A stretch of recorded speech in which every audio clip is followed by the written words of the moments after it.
Yesterday, Trump announced two decisions. He raised the tariffs on Chinese goods to 125% and imposed tariffs of more than 10% on 75 countries. All these measures were suspended for 90 days. Subsequently, the entire stock market was immersed in a sea of green.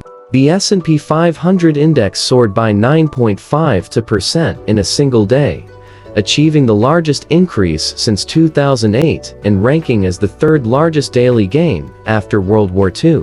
The Dow Jones Industrial Average skyrocketed by nearly 3,000 points, setting a record, and the Nasdaq Composite Index rose by more than 10%. The three major stock indexes closed with at least a nearly 8% increase. Even Bitcoin soared back to the 80,000 range.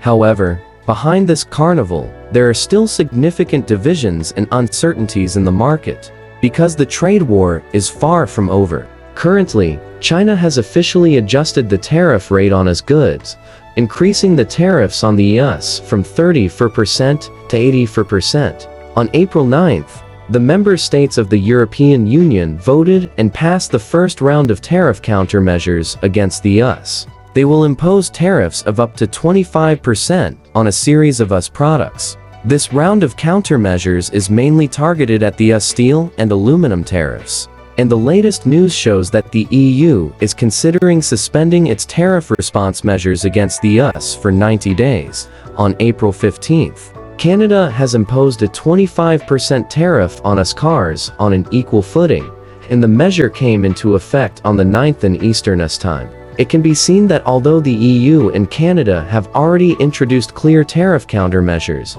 the intensity of the countermeasures is relatively small, and it is more of a symbolic gesture. And the Association of Southeast Asian Nations (ASEAN) has clearly committed not to take retaliatory measures against US tariffs. Overall, the short-term stage of the US and China mutually increasing tariff figures should have passed. At the current level of tariffs, there is not much meaning in further increasing them.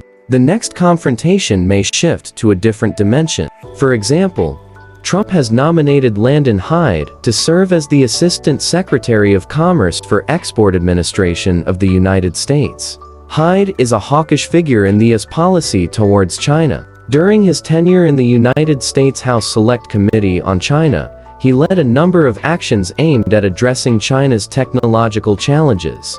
On the domestic side, the South China Morning Post published a letter from the spokesperson of the Office for Safeguarding National Security of the Central People's Government in the Hong Kong Special Administrative Region. It clearly stated that barbarians who attempt to wield the tariff stick and force countries around the world to call and admit defeat should never expect to receive a call from China.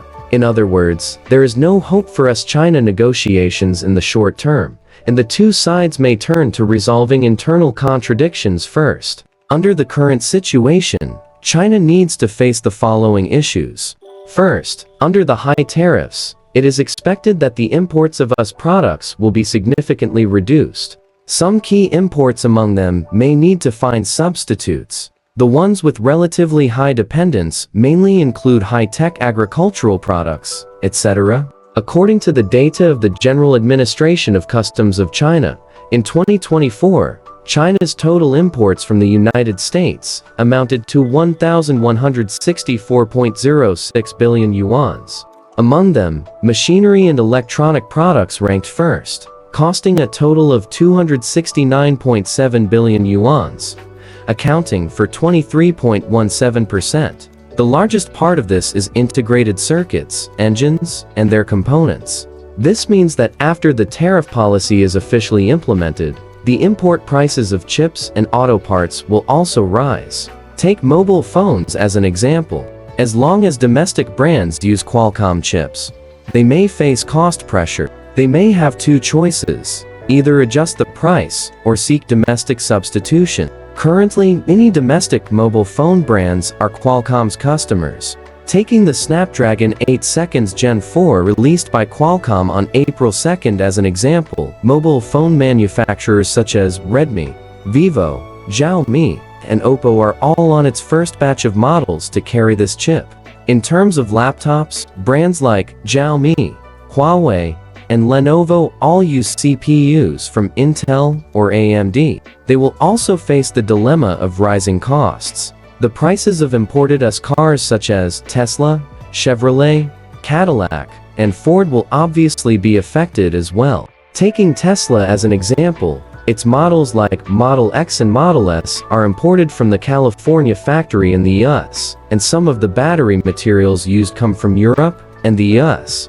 Besides American cars, many German cars also have factories in the US, such as Mercedes-Benz's factory in Alabama and BMW's factory in South Carolina. If China's tariff countermeasures are fully implemented, the prices of their products will all increase. In addition to machinery and electronic products, agricultural and sideline products are one of the commodities that China imports the most from the United States. Last year, China spent a total of 190.1 billion yuan on products from the US in this regard. Among them, the most money was spent on soybeans, amounting to 85.6 billion yuan, accounting for 20% of the total import volume. The money spent on cotton was 13.1 billion yuan, 10 billion yuan less than that on meat, but accounting for 45.1% of China's total cotton imports last year. Next are sorghum, fruits, nuts, aquatic products, wheat, corn, etc. In terms of soybeans, China began to shift from the US to the Brazilian market as early as 7 years ago, during the first round of the trade war. But in the short term, a certain amount of US soybeans is still needed. And in the upstream and downstream of the industrial chain, soybeans are related to the prices of edible oil, soy sauce, and soybean meal feed. That is to say, the cost of pig farming for pig enterprises will increase, and soybean oil and soy sauce may also increase in price.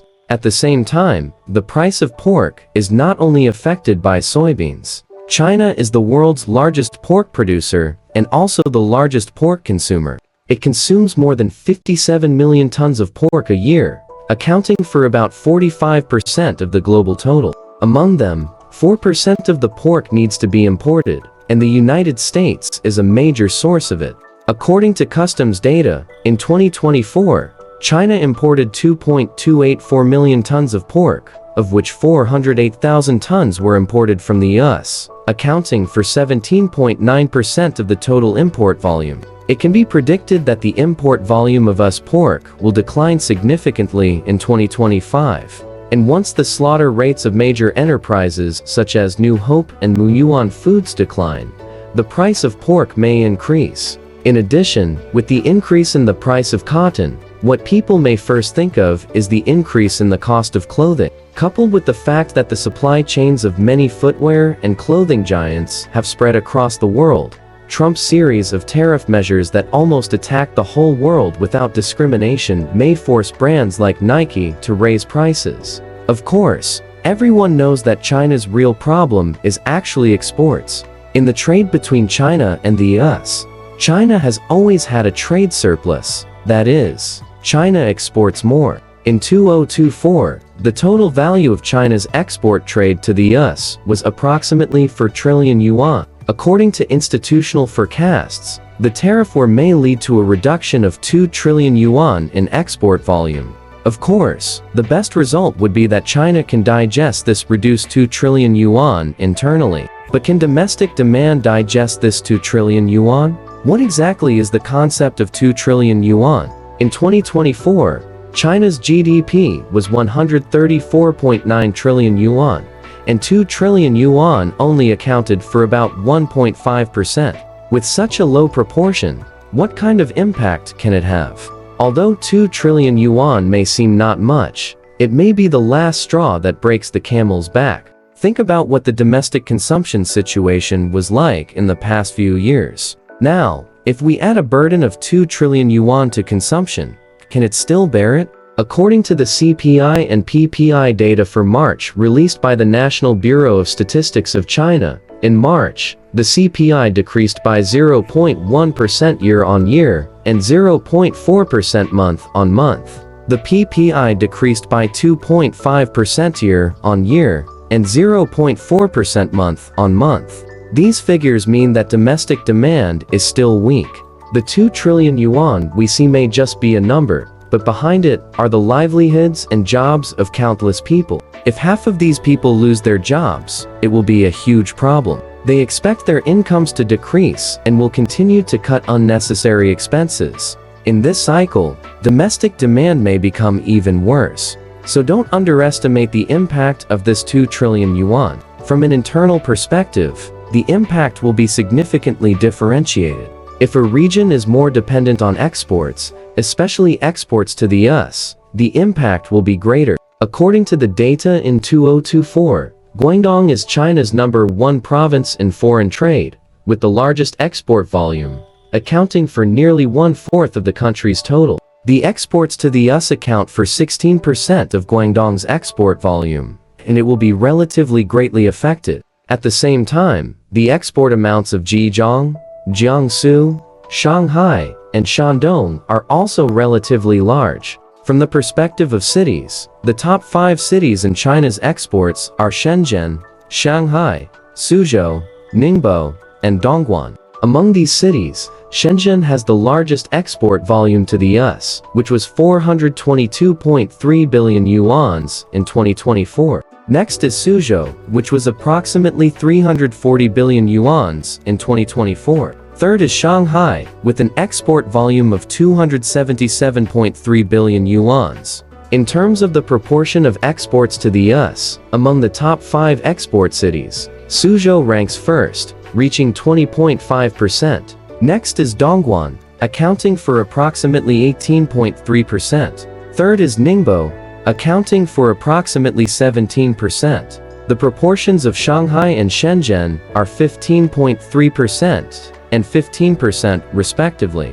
Considering both the total volume and the proportion, the cities most affected by this round of tariffs are Suzhou, Shenzhen, Dongguan, Shanghai, Ningbo, etc. Some people may refute that China can also carry out entrepot trade. The so-called entrepot trade means that China exports goods to a transit country, and then the transit country exports them to the US. Currently, the US has temporarily suspended the increase of tariffs on 75 countries for 90 days. During this period, all countries are only charged a 10% tariff, except for China.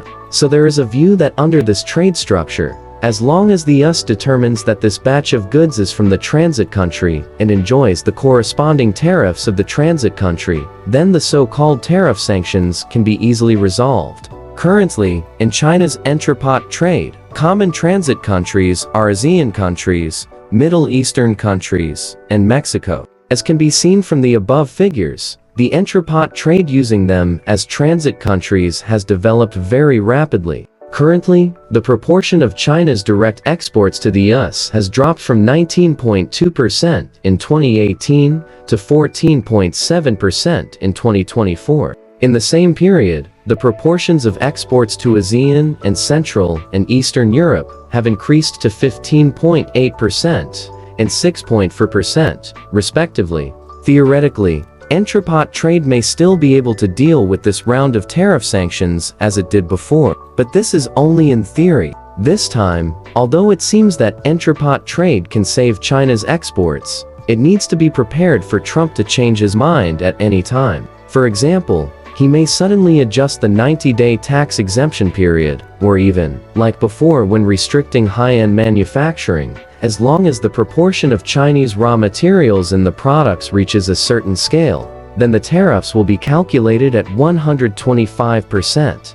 In this case, entrepot trade can no longer deceive the US. Moreover, it is also uncertain whether the tax exemption will continue after the 90 days. Trump likes to create this kind of time-limited sense of urgency to force his opponents to the negotiating table. Therefore, if enterprises spend a lot of manpower and material resources to switch to entrepot trade, for example, the model of a domestic base and overseas production bases, but at that time, other countries are still restricted by tariffs, then all the efforts will be in vain. So how to deal with the possible severe contraction of production capacity brought about by this wave of impact? as well as the subsequent wave of corporate bankruptcies and worker layoffs, will be a key issue that China needs to solve next. In addition, with the sharp decrease in exports to the US, in other words, exports to other countries need to increase. How to ensure that these newly added export commodities do not impact other countries is also an issue that needs to be faced. Otherwise, in this tariff war, the number of opponents will only increase.